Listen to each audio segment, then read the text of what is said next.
Okay, good evening, Ines de Bailliencourt and his brother Nicolas de Bailliencourt from Chateau Gazin. Hello to Bordeaux. No, this is Hello. Hello. unfortunately this year. Welcome. Welcome. This year we don't have the Merano Wine Festival direct in Merano, but it's the first digital, 100% digital Merano Wine Festival. It's exciting because we have many events on the digital platform. There are tastings, there are show cookings. It's something very particular and I think very extraordinary. No? This is the philosophy of the Merano Wine Festival, to have exclusivity and elitarity. No? This is most important. So thank you to be with us. And I ask Costantino Gabardi, so he is moderating, he's asking some questions, so including this Bordeaux area. And this is all on our platform. It's on the WineHunterHub.com. And there it will be sent on live in the next days, because the Merano Wine Festival digital will start on 6th of November until 10th of November. So Costantino, please. Oh, I'm so happy to find Ines and Nicolas. We met last June, I think, in Gazin. Yeah. And yes, and I remember how wonderful is the Pomerol land, and how beautiful is Gazin. But I want to ask, you have, I think, just finish the vintage, the harvest of this Yes. 2020, and is a good harvest. Yes. It was a good harvest. As far as quality is concerned, we are very happy. I think the same case for everybody in Bordeaux. In terms of quantity, it's not as good, but we have, let's say, a yield of 32, 33 hectoliters per hectare instead of 43 last year. But the quality should be good, which in fact, we think we might be able to integrate in the Grand Vin or the Cabernet Sauvignon and Cabernet Franc, which is a good complement for Merlot. But of course, Gazin and Pomerol at large are very, very Merlot. As you know, we are 90% Merlot in Pomerol. This is due to the subsoil, you know. And was I think a very a quiet, hot, a quiet hot year. Yes. 2020. Yeah. In fact, we had a rather limited mildew attack. We managed to cope with that. And then we have nice weather conditions, but we lacked some water during August. So, and during the harvest for the Merlot, which started early September, we had very, very warm conditions in the vineyards on the Pomerol Plateau. And we lost every day of the harvest, we lost a little proportion of the juice, you know, by evaporation. And thanks God, at the end of the September, we had again some rain, and then we harvested in the Cabernet Franc, Cabernet Sauvignon in October, and then we had some more juice with these two cépages. But you know, the main thing for us, of course, is quality rather than quantity. But I think one thing important is that we controlled the mildew attack. We had a mildew attack, which is supposed to be as important as the one we had in 18 and 19. That's what I heard. For this reason, that the percentage in the cut will change, or sorry. Well, yeah, as you know, the climate is slowly changing, because now we have at least 1 or 2 heat waves during the summer, and when we have rains, we may have very, very sudden and heavy rains, and then we may have a long period without any. And I think it's the same thing everywhere. but whatever it is, Bordeaux still has a sort of oceanic climate.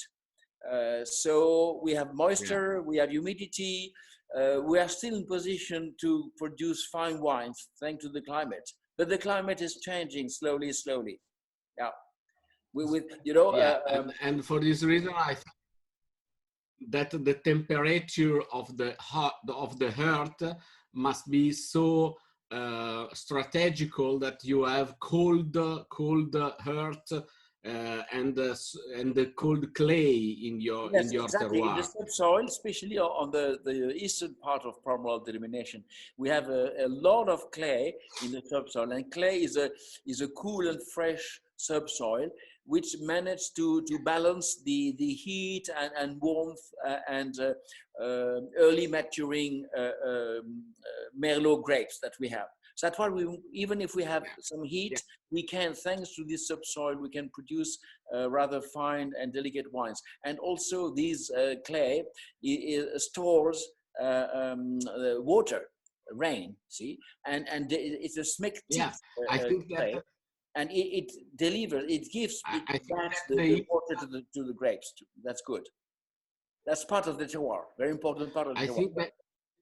I think that the east part of Pomerol, with a so particular terroir, is a cold terroir, but the terroir is also they function like a sponge to have a humidity. Exactly. That's very important. That's specific. We have this in Pomerol at large, but that's mainly the case in the eastern part, what we call the plateau, where we have Conseillante, Évangile, Vieux Château, Sauternes, Petrus, Gazin, Église Clinay, Fontenoir, etc., etc. And how is the situation now with the COVID-19 restrictions for the market? Well, you mean for the marketing? Yeah, no. Actually have all the same problem. Concerning marketing, we are very happy because finally, as you know, we sell our wines as futures and only as futures to a selection of Bordeaux negotiants. So all this was done as we do every year in May, the end of May, a little later than normal. And surprisingly, it was quite successful. I'm not talking about Gazin alone, but most of the important wineries were very successful. I think the British market decided to buy a lot of wine in prevision of the Brexit. And all of us cut our prices between 5 and 35%. Wow. So at the same time, we all had, for the main wineries anyway, very good quality with the 2019, which is a very, very good quality. And concerning Gazin, minus 20% for the prices. And it was very successful. But anyway, at first we were a bit worried, not knowing, because we didn't have any tastings with the vintners. It was just private tastings organized by the Union des Grands Crus for the foreigners, and the negotiants, of course, in Bordeaux, and the journalists, and also the negotiants abroad. So the Union des Grands Crus organized private tastings all around the world, and it was very successful. With that respect, we can say the Union des Grands Crus did a very good job for the promotion of Bordeaux. And we were very happy, all of us, not only Gazin, to see that finally these en-primeur sales were very successful. Mm-hmm. And that's good news. Now, in terms of COVID-19, of course, the winery is not really touched because the vines do not wet, they need care, constant cares. So the staff is working here every day. We have works in progress in the winery. They have been a bit delayed because of COVID-19. But concerning the organization of viticulture, there's no change. You know, that's a good thing. And we had just specific conditions for the harvest. You know, we had to wear masks. We had to harvest every other. So you harvest with the mask. Row. Yeah. Well, yes, not when the people were cutting the grapes. No, they didn't wear masks. It's too difficult. But as soon as they get together at the end of the rows, you see, or talking as much as possible, you know, as much as possible, they had to wear a mask. But with the heat, I must say, it was not easy. But we organized the harvest, picking up one row every other row. You see, so people they have good distances between the pickers. That was a good thing. Finally, as far as I know, touch wood, no problems with the harvest. And nobody had it. And nobody had any problems. Of course, we didn't have the last great function we organized with the pickers. You know, we have a great luncheon party or dinners and some dances and things like that. We didn't have that this year. And well, we just gave, as we do normally, also some bottles to a little more, many more bottles that we usually do. You know, give to the pickers. I mean, Hospitalet de Gazin, the second wine, and of course Gazin, 2 Gazin bottles and 1 Hospitalet de Gazin bottle to thank them, of course. And I must say that as it's a small winery, you know, we don't feed the pickers. They bring their own food for lunch, and they don't stay. You know, we start the harvest at 8 in the morning. We stop at noon, start again at 1:30, and stop at 4:30 every day. And this system allowed us quick harvest to have almost a normal harvest. But of course, when you are a large winery, like for instance, Lafite, you know, they have hundreds of pickers. That's another job. Yes. Thanks God. Well, I would be happy to be owner of Lafite, of course. But thanks God, we don't have such things to organize at Gazin, because Gazin is just 24 hectares. You know, so it's rather limited, even if it's important for Pomerol. Costantino. Nicolas, I'm thinking, sorry, Helmuth. I'm thinking that you say that is a hot vintage where Merlot is perfect maturation, but so deep, I think, so deep expression with black fruit and so. And I think that that in the future, I think that there's a fundamental the expression of the Cabernet, that the Cabernet go to reduce a little bit the powerful of the Merlot. Yes, sure. And sure. that's so particular, because normally the powerful is given by the Cabernet Sauvignon, and in this stage, the powerful arrived directly to Merlot, and was the finesse, the côté, la côté plus fin, the finesse of the wine is given by the other varieties. Yes, sure. And also the Cabernet Franc and Sauvignon, they bring more complexity and, of course, a better structure for our wines, you know. So thanks to that, our wines can keep a little longer. As you know, Cabernet Sauvignon wines, they can keep for, let's say, 30, 35 years. Merlot wines, let's say sometimes 100%, but most of the time it's 90% in Pomerol with Gazin. The wines are ready to drink after 10 years, let's say 10, 12 years, and you can keep them for, let's say, an addition of 15 years. So all in all, it's 25, 30 years.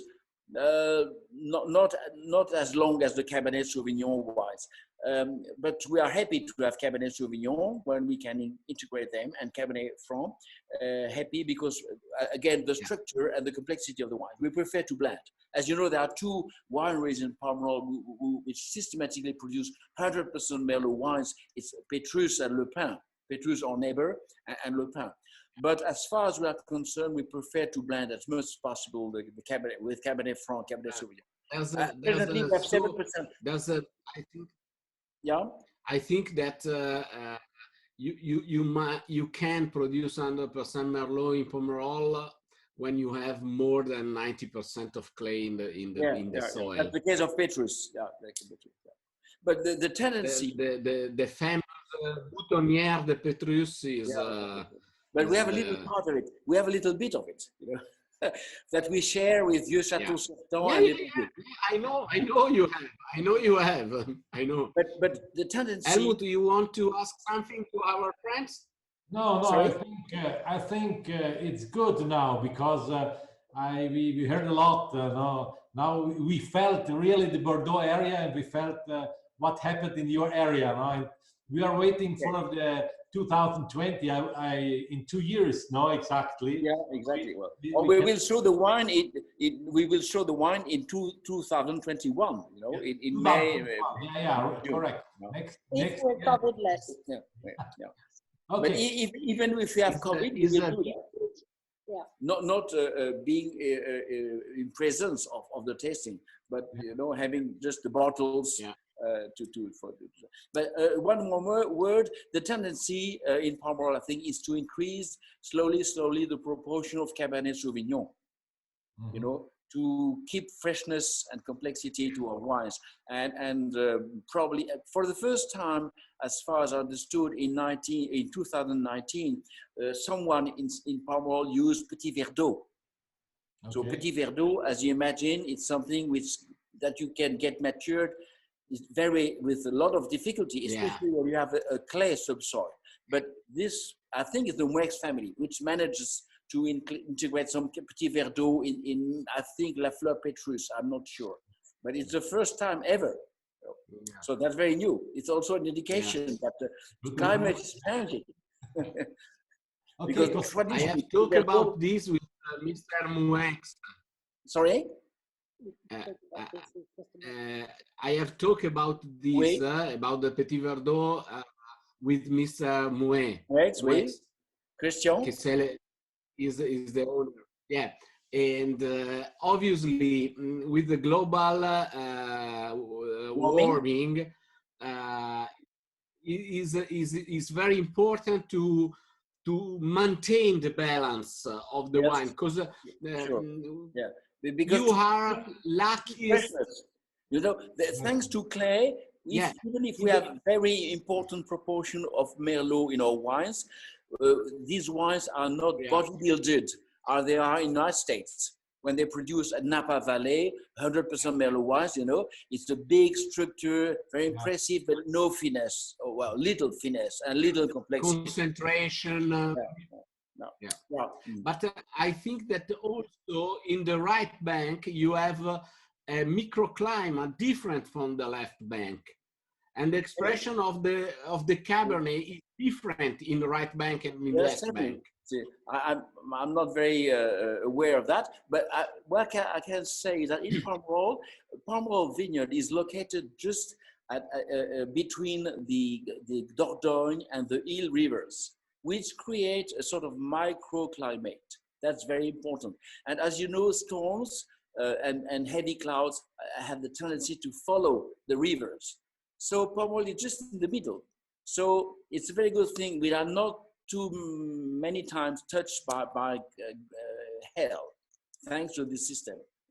And even in Pomerol, you know, the plateau in Pomerol, it's much warmer than the rest of the denomination. On this plateau, we start to harvest 2 or 3 or 4 days before the other wineries in Pomerol. And all Pomerol starts 8 days before Saint-Emilion, which starts harvesting 8 days before Côte de Castillon, etc., and Bergerac. You know, it's funny. The west and the north part of Saint-Emilion, and I think a little bit of Pomerol is very windy. There's a cold wind, which is helpful. Yeah, because Fronsac, the other regions are very, very, very windy, and the cold wind also. But for the first time this year, we had 3 great propellers to cope against frost and to create winds. Three that's I think that The next year, the plateau will be covered with, between l'Evangile and Petrus and Gazin, will be covered with propellers, you know, moved by gas, coming from the United States. It's a United States stuff, and it's very efficient. Each propeller covers 4 hectares. And for the moment, the plateau, which is the most interesting part for Gazin, will be totally covered with these propellers, which is good. You know, that's a new device which helps. Artificial fog. Yeah. You use the artificial fog. Yeah. To go down with the temperature. Yeah. Is a big propeller, very high. You have 3. I have seen. Not that high. They are mobile. They are not in position all the year round. Just set on the occasion of the frost, you know, which normally. When you start with the propellers, early in the morning or in the afternoon, or when they will. It's early in the morning. It's automatic starts, of course. When it goes down. When the temperature reaches, let's say, 1 or 2 degrees above zero, it starts, because it's supposed to create air currents and remove cold air layers and replace them by not as cool layer.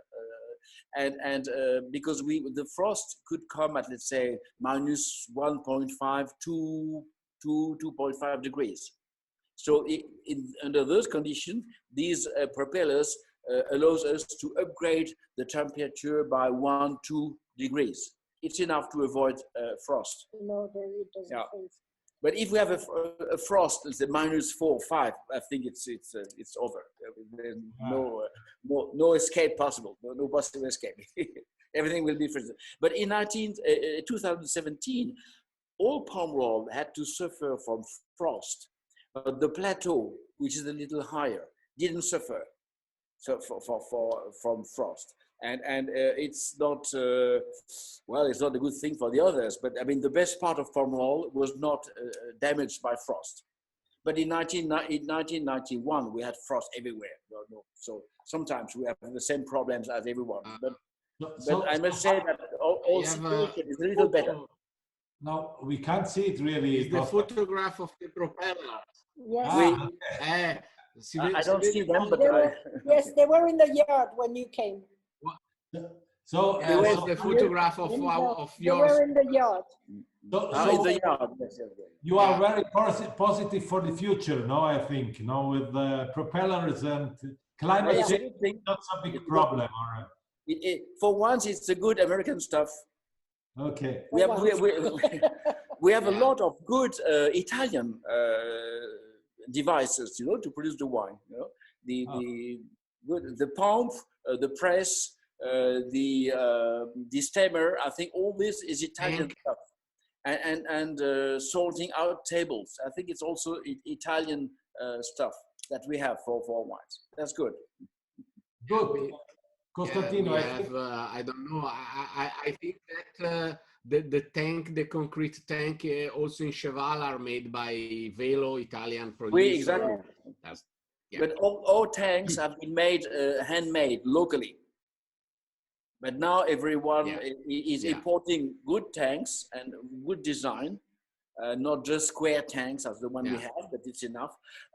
They bring that from Italy, and that's good, good thing. Yeah, absolutely. Interesting stuff.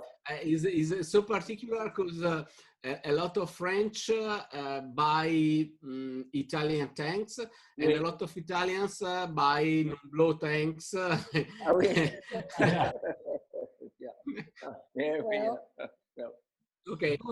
Nicolas, thank you for this small speech to give us these informations, and I hope we see us again, because from the 26th to the 30th of March we organize the Merano Wine Festival 2020. No, so it's in 5 months.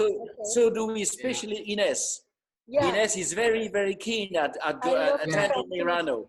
She likes the place. It's a nice place indeed, and she likes to say some words. I love that. Because I've been talking all the time.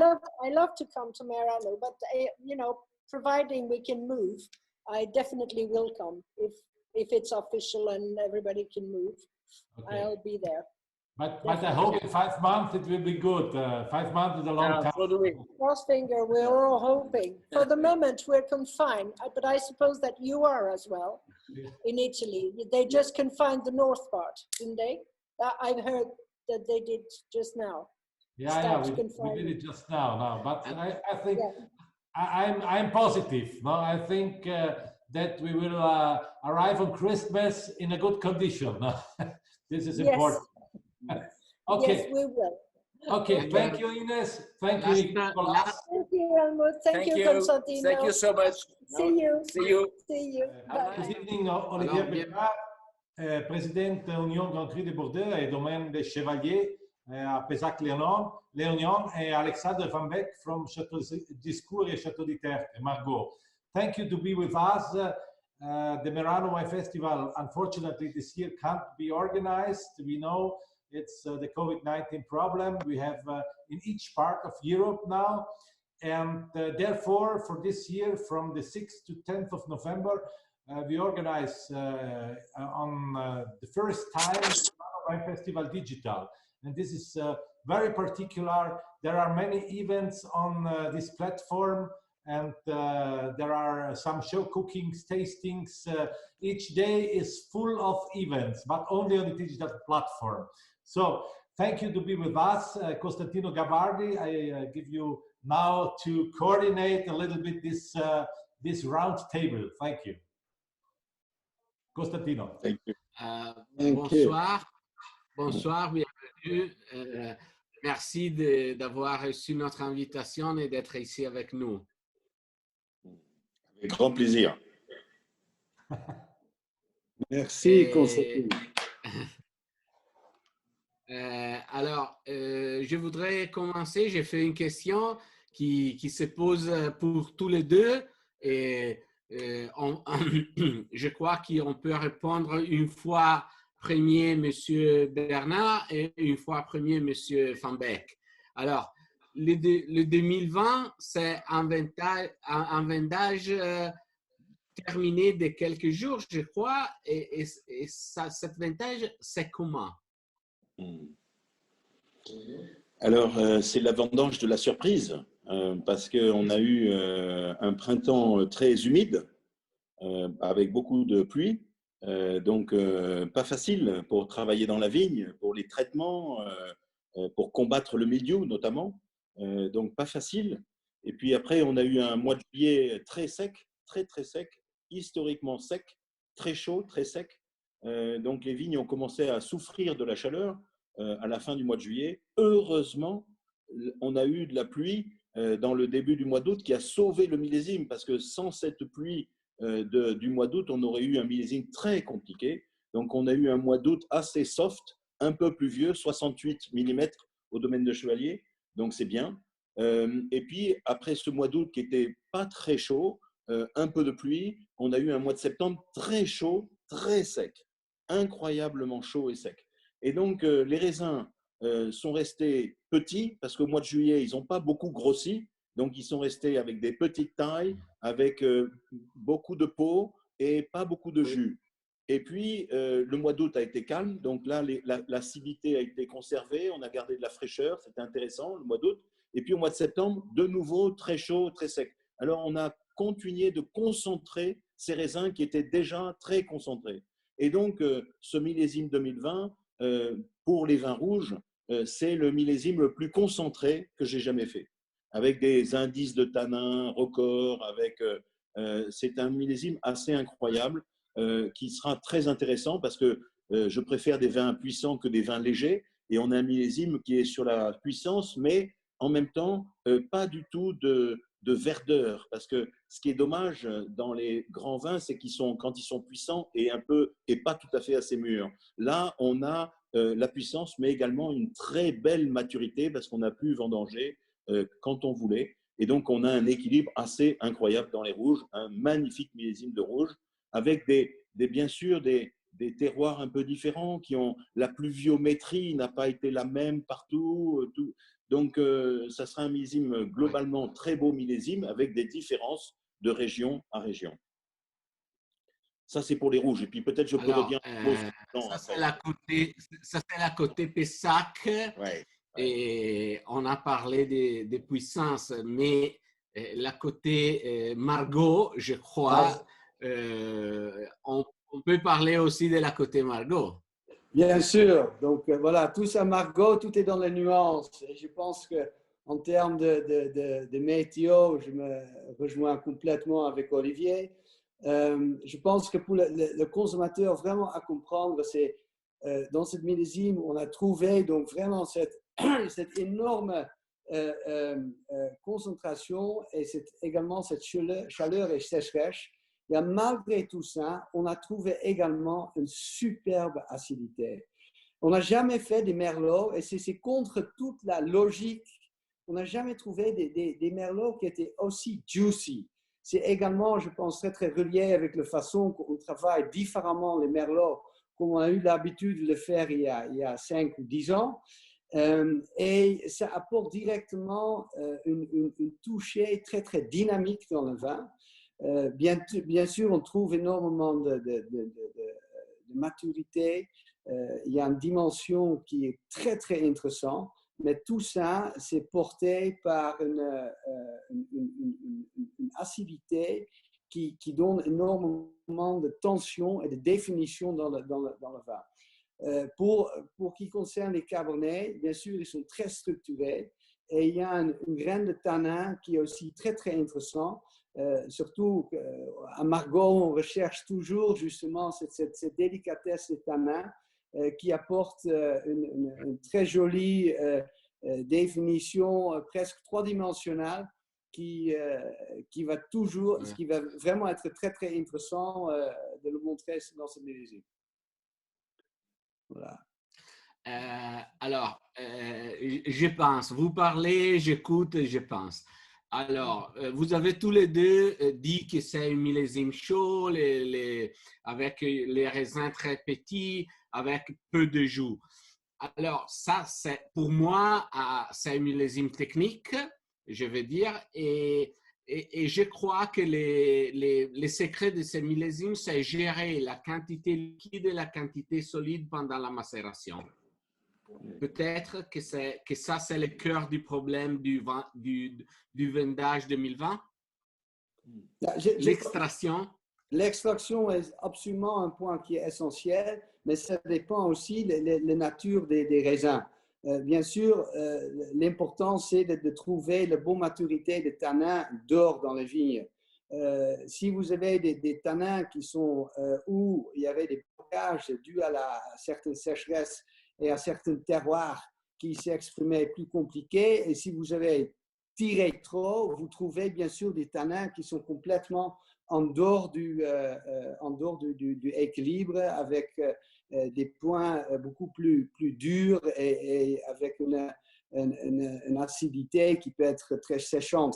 Je pense sur l'ensemble, c'est donc absolument un millésime où il était obligé d'être très présent, de suivre la bonne maturité, de rentrer des merlots vraiment quand ils étaient à la bonne maturité et pas dans la surmaturité, parce que directement on avait des alcools qui remontaient beaucoup.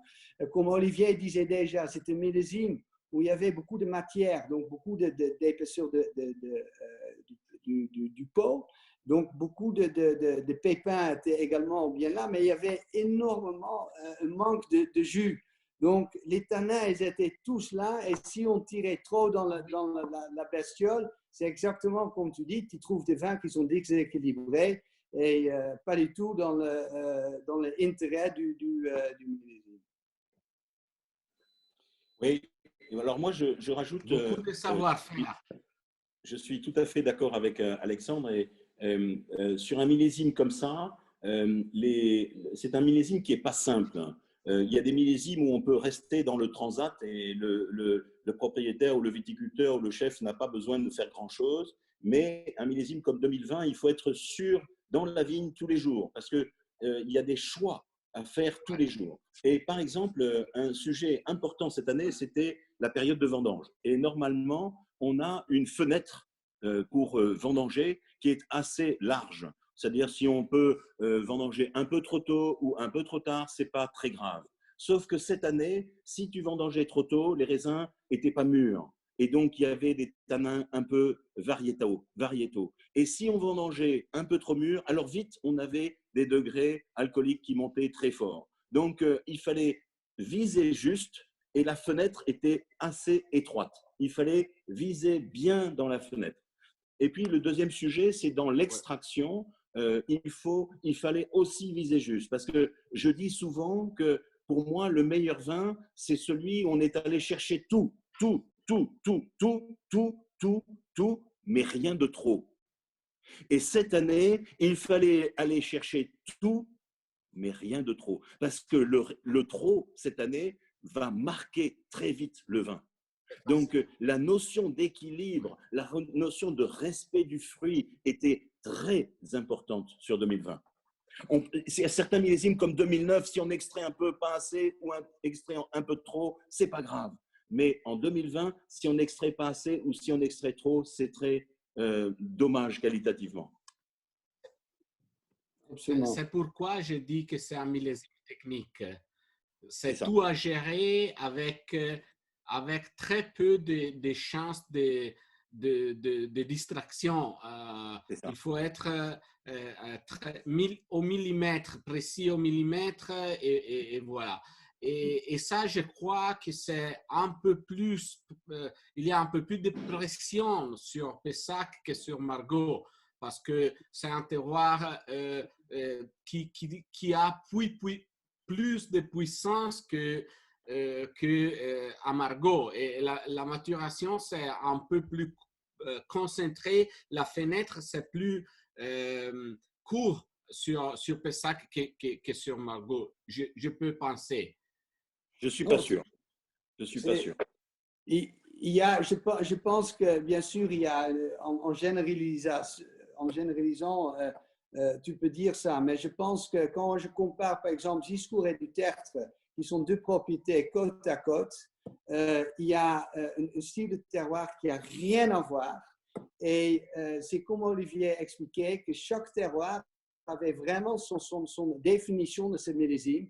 Et tu étais obligé d'être très proche de ça et de réagir vraiment à le bon moment pour trouver l'intérêt justement de ces parcelles. Et je pense que c'est justement un millésime où la grande richesse de Bordeaux, de jouer avec ces 4 cépages, a vraiment joué son intérêt. On a eu quand même, pendant toute cette période de vendange, nous avons commencé avec les premiers rouges le 8 septembre, on a vraiment pu pousser jusqu'à la parfaite maturité des Cabernet Sauvignon. Et dans ce spectre-là, on a trouvé vraiment l'intérêt dans beaucoup de terroirs, malgré la quantité qui était très, très limitée. Donc, il y a une sélection de vins.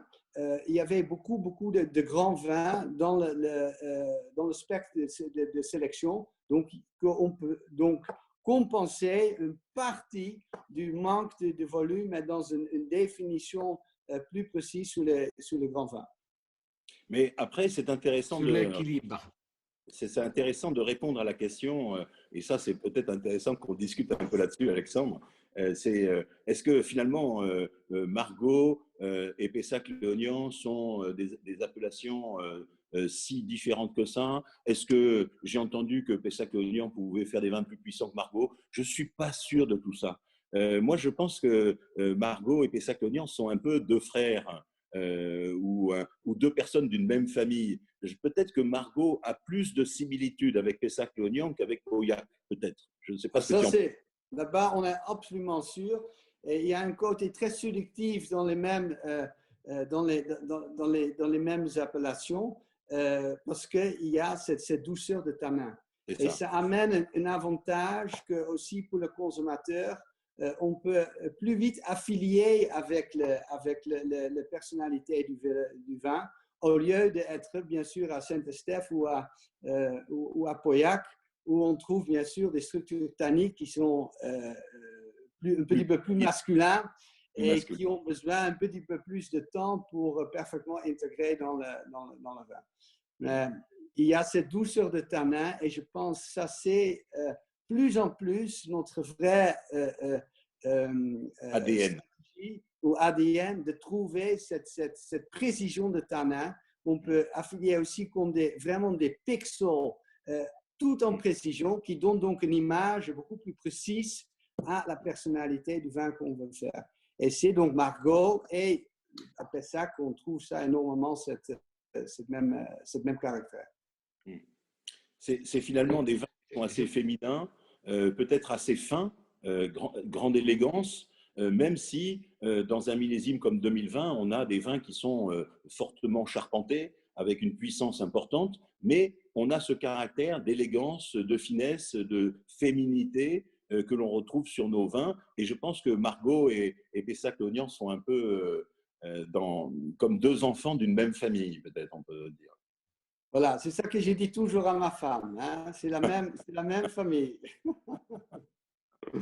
j'ai dit, je crois que c'est vrai. Il y a des points en commun sur l'expression de vin dans la côté plus antérieur des vins qui se rassemblent beaucoup.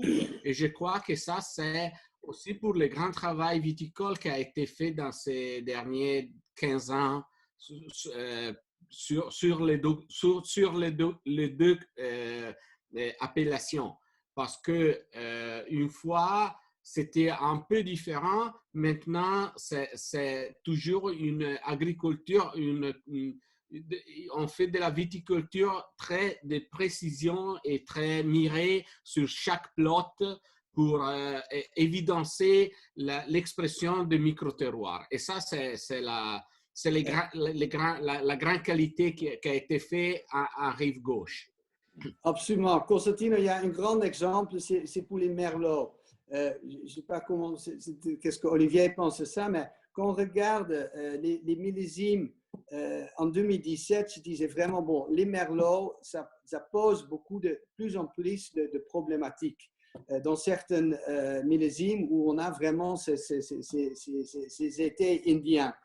Et on a commencé vraiment de travailler les merlots différemment, avec aussi donc une hauteur de foliaire qui est adaptée et avec aussi donc un travail qui est donc beaucoup plus précis, avec une date de récolte qui est plus en définition, avec vraiment cette définition de fraîcheur dans le fruit, on n'a jamais fait des merlots aussi bons.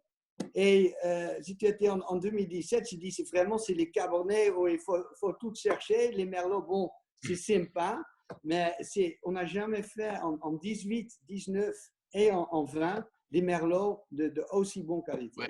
Très juteux. Mais nous venons de parler avec Nicolas et Ines de Bailliencourt et ils disaient qu'ils n'ont jamais fait des cabernets si bons. Alors, on peut changer. Hein? On peut faire les merlots à rive gauche et les cabernets à rive droite. Pourquoi pas? Les cabernets sont toujours grands hein, sur la rive gauche. Mais c'est intéressant et c'est là-bas, comme tu dis, que la viticulture a pris vraiment une énorme importance. C'est là-bas où il y a pour 85% de vrai effort d'une grande réussite. C'est d'or. En tout cas, sur la rive gauche, on a tous les grands terroirs, les grands châteaux ont une majorité de Cabernet Sauvignon. Et je pense qu'avec le réchauffement climatique, nous allons continuer à augmenter le pourcentage de Cabernet Sauvignon dans les prochaines décennies. Et je pense que sur la rive droite, à Saint-Émilion ou à Pomerol, il faudra aussi faire très attention avec cette large proportion de merlots, parce que le réchauffement climatique nous fait monter des merlots. Cette année, on a vu des merlots qui montaient à 15 degrés. Et donc, il faut faire attention dans le futur avec ça, parce qu'il faudra avoir du Cabernet Franc. Peut-être, comme disait Alexandre, peut-être qu'il faudra aussi travailler sur notre façon de… jusqu'à maintenant, Bordeaux, sur le 45e parallèle, avait le pied sur l'accélérateur de la maturité. On cherchait la maturité. peut-être que maintenant, Bordeaux doit apprendre à avoir le pied sur le frein de la maturité parce qu'on a suffisamment de maturité. Et les Italiens connaissent bien tous ces problèmes de grande maturité. Les Espagnols connaissent bien tous ces problèmes de grande maturité. Nous, à Bordeaux, sur le 45e parallèle, on pensait qu'on était un peu trop au nord. Mais un millésime comme 2020 vient nous rappeler que nous sommes aussi assez proches du sud. Voilà. Donc, il faudra faire attention dans le futur. Alors, je crois que aussi un peu de la partie peut être jouée aussi pour le Cabernet Franc. Et il faudrait faire un autre rendez-vous et parler seulement des Cabernet Franc, je crois. Mais sur le côté 45e parallèle, je crois que quelqu'un de vous a écrit un livre sur le vin du 45e parallèle. Peut-être, oui, je me souviens bien. Oui. Et j'ai dit que le 45e passe par Bordeaux et passe par tout le nord d'Italie jusqu'au sud, juste au sud de Venise, sur les deltas del Po, les deux fleuves, le Po et la Gironde, oui. Et je crois que c'est un component climatique très intéressant. Mais je vous laisse avec une question par un. Qui sont des petites questions juste pour, mais sont comme on dit en français, sont des clichés, ok? Et alors pour Olivier, les 20-20, c'est une millésime de rive droite ou rive gauche? Joker, je vais appeler ma maman. Ok. Et dans l'autre côté, non. Ça, c'est les vins sont des vins à boire ou à garder, Alexandre? Je pense que là-bas, ce n'est pas une question de rive, c'est une question vraiment du travail dans le vignoble qui fait la différence dans des années un peu extrêmes qu'on vient d'avoir. Je pense que les gens qui ont bien travaillé et qui ont trouvé la vraie maturité des tanins, ça peut avoir justement la même chose. Il faut voir encore un peu jusqu'à où les cabernets vont grandir encore. On n'a pas passé les malos encore, donc c'est dans un stade quand même encore très enfantin. Mais si les tanins sont à la bon niveau, je pense que c'est un style de millésime qu'on peut avoir une accessibilité assez rapide et en même temps avoir un très très bon potentiel de garde. Mais c'est ça qui est c'est ça le grand vin de Bordeaux, c'est cet équilibre qui fait la différence. Alors, je vous remercie beaucoup. Merci beaucoup, Alexandre. Merci beaucoup, Olivier. J'espère de vous voir à Mar pendant les salons physiques, de goûter des bouteilles ensemble. Merci encore et je laisse parler M. Köcher. Okay, thank you. I couldn't follow all what you said because my French is not so good, but thank you. I hope we see us again, maybe in Bordeaux on February, March, when time will give us the possibility. Otherwise, I said it before, 26th from 30 March, we organize the Merano Wine Festival. It's springtime, so it's a new period, and it's a warm period, and I'm happy for this. Yeah. And we love Merano. We love to come to Merano. Okay, thank you very much. Fantastic, thank you.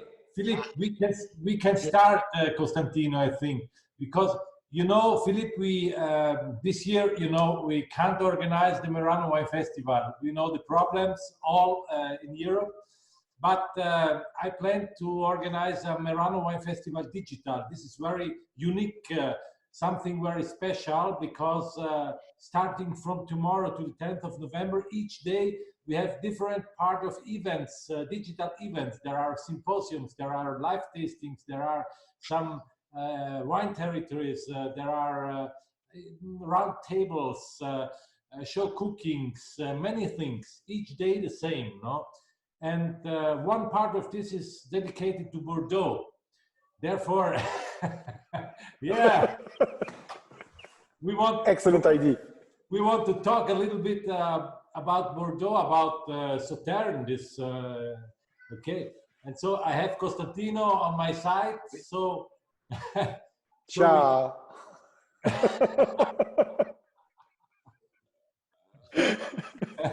Welcome, Philippe. How are you? I miss you both. You are so good. Yeah, you must eat good. more. It looks good. Wow, good. Okay, Costantino, let's start. We start. Okay.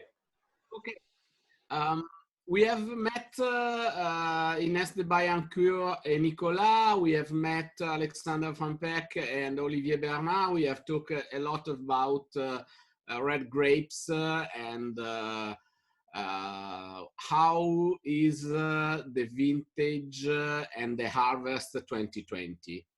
But we know that Sauternes is so different terroir, so different microclimate. And I would like to ask you how the vintage 2020 is gone. To be honest, it's still a little bit early to answer truthfully. It was, what I can tell you is that it has been a very difficult vintage. A very difficult vintage because we had to wait for the botrytis to spread in the vineyard. You know that to make Sauternes, we have to wait for this tiny fungus to spread and to transform the berries. And this year, when the harvest was perfectly ripe, we still had to wait for the botrytis. We had to wait for the rain to come and help the fungus to spread. The problem is that we had lots of rain. Lots of rain. It has been a record year in terms of rain, and so we had to wait for the rain to allow the spread of the botrytis. Then we had to wait for dry weather conditions to dry the berries in order for our harvesters to go and select the berries in the vineyard. So we had very small windows of opportunity to make the harvest. To be clear, we have today a bit more than 30 barrels that might become Chateau de Fargues, but we are not. We still need to taste these barrels. So we wait for the fermentation to complete. We wait for the wine to calm down, and then we will come back to it. It will be a very jealous year in terms of quantity. Yeah, I think that in this year we talk with your colleagues, and I say that is a technical year, but the technical year in Sauternes is not right. I think that is a Savoir vintage. Where the Savoir is so important because you must wait you must wait the water, and then water is too much, and then you must wait the driest weather, and then the botrytis, and then but you must have the perfect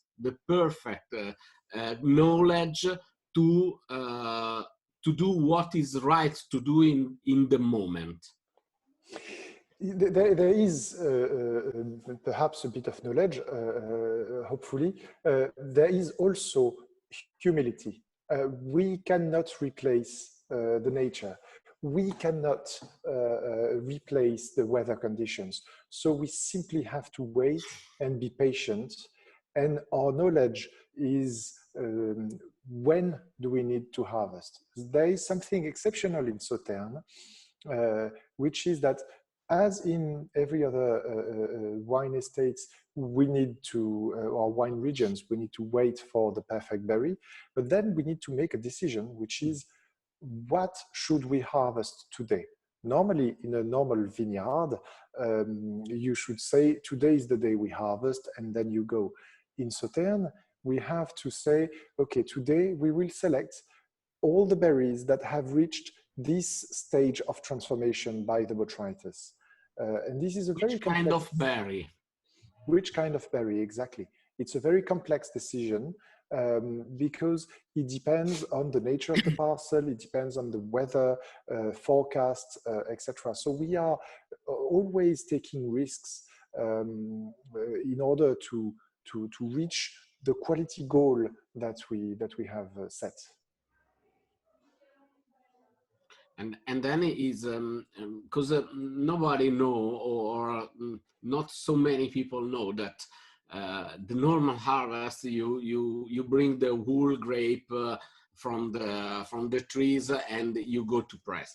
In Sauternes is different. In Sauternes you choose what is now the berry, the single berry, the single maturation, the single touch, because it's so important in Sauternes to touch the berry and to understand what the berry can do at the wine.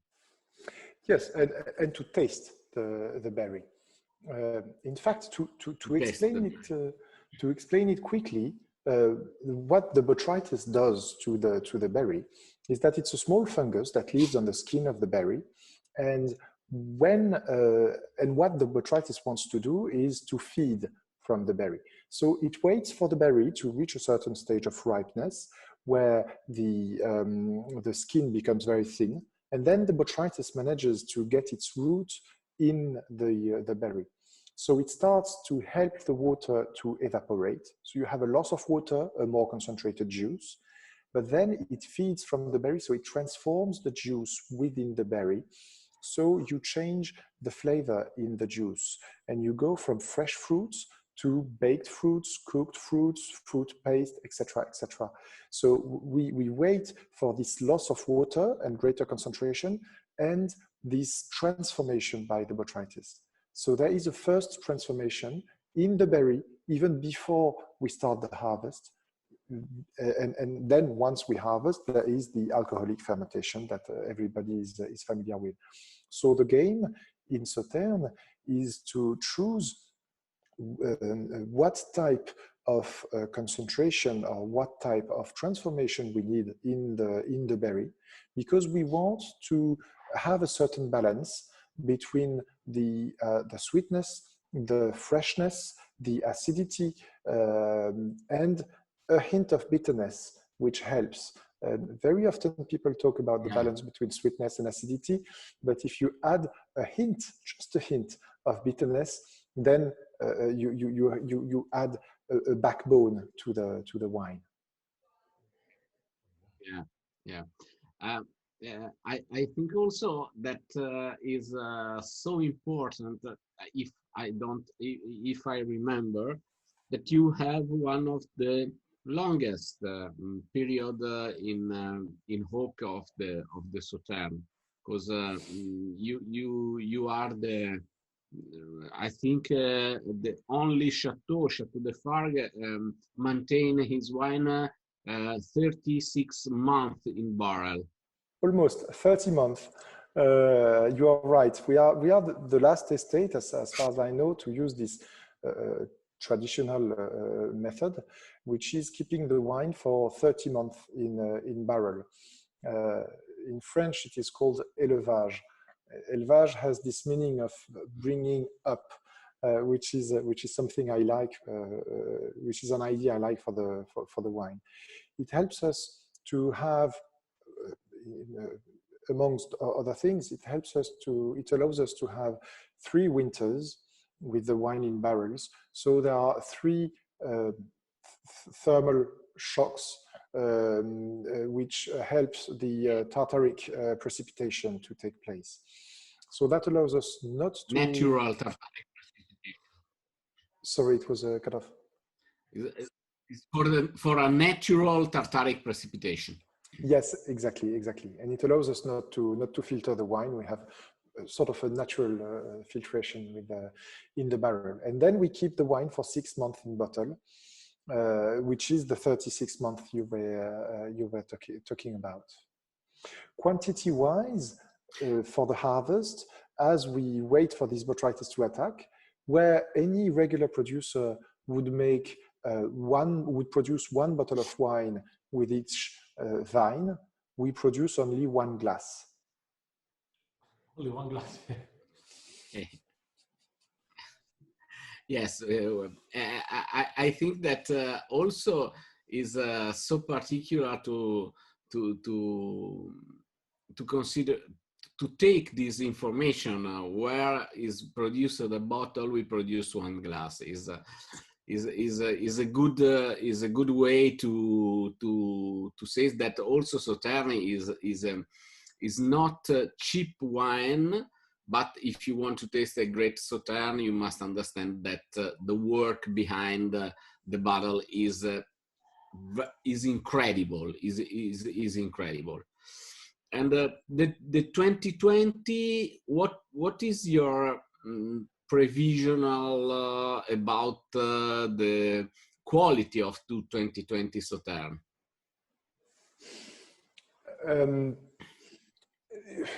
It is extremely difficult to say that with a lot of honesty before we tasted the several lots that are in barrel. It will be now, if I imagine comparing to the other vintages, it will be a wine that is more on the elegant side than on the powerful side, because the whole complexity this year was to try to have berries with enough concentration. So it might be, it's an odd way to speak, but it might be on the feminine side of the Sauternes region. Good. Helmuth? No, I think it's good now. Now we have the information. This is important, which we will send on our Merano digital platform. I hope that we have a big audience, no, because we communicate it all over the world, no. So I think it will be very successful. Now, Costa, I think now. We can say bye. We can say I hope that we will see us from the 26th to 30th of March. Sorry, next year, because the Merano Wine Festival will be held next year. Always is November. Always November. It's always on November. But the 2020 will be in March, no? And you know, March is for Merano a very nice time. We have spring beginning. It's a warm climate. It's very special. So I hope we will see us there, or we see us before when the COVID-19 situation will be a little bit easier, no, to travel. Yes. I hope. Don't you think March will be too early? No. I think because actually we have beginning of November, 5 months. It's a long time, no? I hope. Okay, I hope. Otherwise, So do I. We hope the festival, the 30th festival will be held from the 7th to 11th November. This is confirmed, no? So it's 1 year's time. Yes. We need our truffle shot. Yeah, so it is. Okay, good. Thank you very much for having me. Thank you very much. Okay. Welcome. Costantino. I want to thank you for your presentation about Sauternes and obviously Chateau de Fargues. And I want to say thanks also to your father, Alexander, okay, and I hope to see you too in March at the 29th edition, physical edition of Merano Wine Festival. That will be great. Any Merano Wine Festival is always a great experience. Good. Okay. Thank you. Thank you very much. Thank you very much, guys.